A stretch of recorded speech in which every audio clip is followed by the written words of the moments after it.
Hi, my name is Valentina, and then today I'm on the Gloucester Road to show you guys some newly developed human technology that's used in our normal life. And then here I'm in the United Kingdom, London.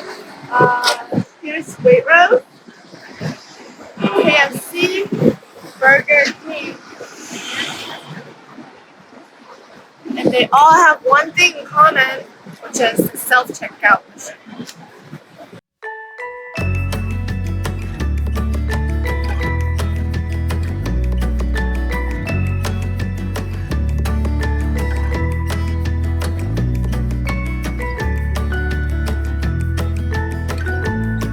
And as you can see, they have all the self-checking machine right there.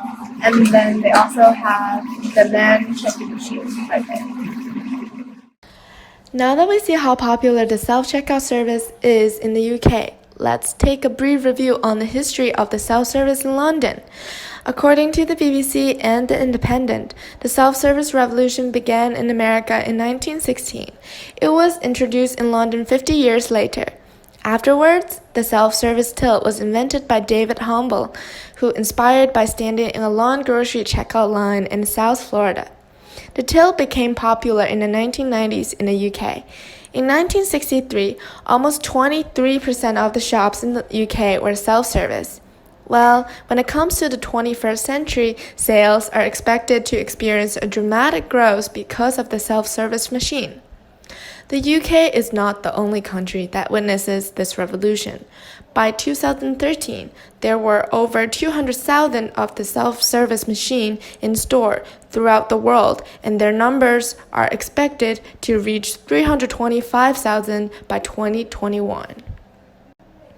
So when did the big supermarket in the UK started to adapt self-service checkout? Sainsbury, 1950. Tesco, 2009. When it comes to the question of why would the retailer choose to extensively incorporate self-checkout machine in their stores, the director of retail service at Waitrose gave us an answer. Excellent customer service is central to Waitrose's success, and transaction speed is a vital part of that. This technology gives people an alternative payment option which is fast, easy to use, and means their in-store journey from entry to checkout is a smooth one. However, did these machines actually make customer experience easier?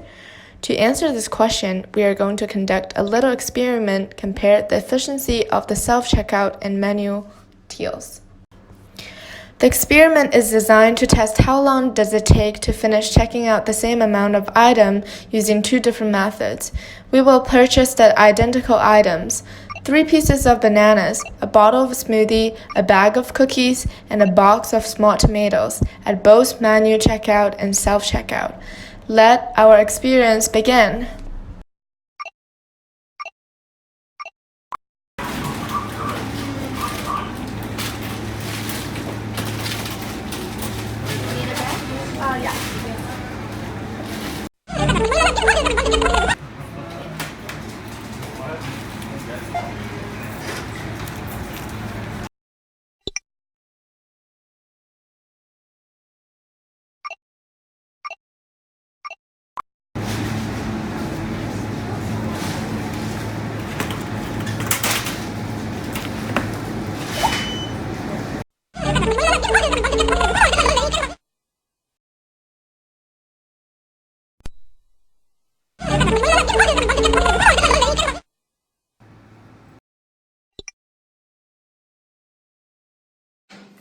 Wow, as you can see, self-checkout really takes time. Some credit card holders like me really need assistance every time they do the self-checkout because of the signature requirement on the receipt.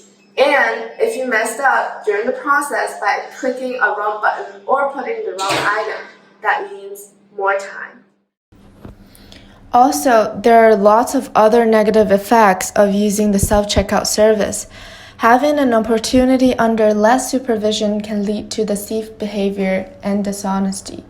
It is really easy for people to smuggle a couple of oranges or a bag of chips or a candy bar. All they need to do is carefully putting the items in the bag. no one would notice.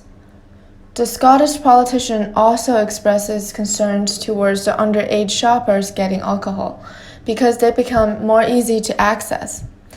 Last but not least, do you feel good of having a robot talking to you with a commanding tone? Like this.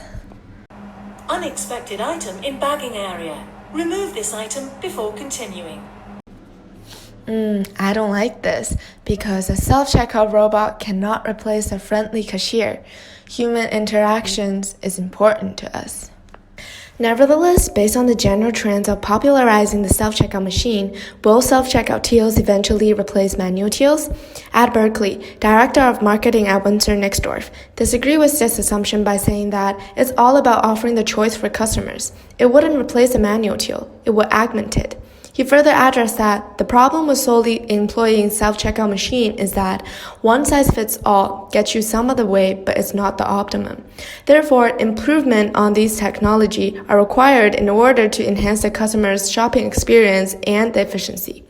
However, if the self-service machine takes over almost all the cashier shop, if the robots can do all the manual works, how can all those workers make their living?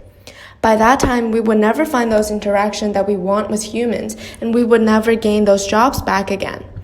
Our last question for you are, how do you think the self-service machine will be improved? Will the improvement of this technology be welcomed by both customers and employees in the future?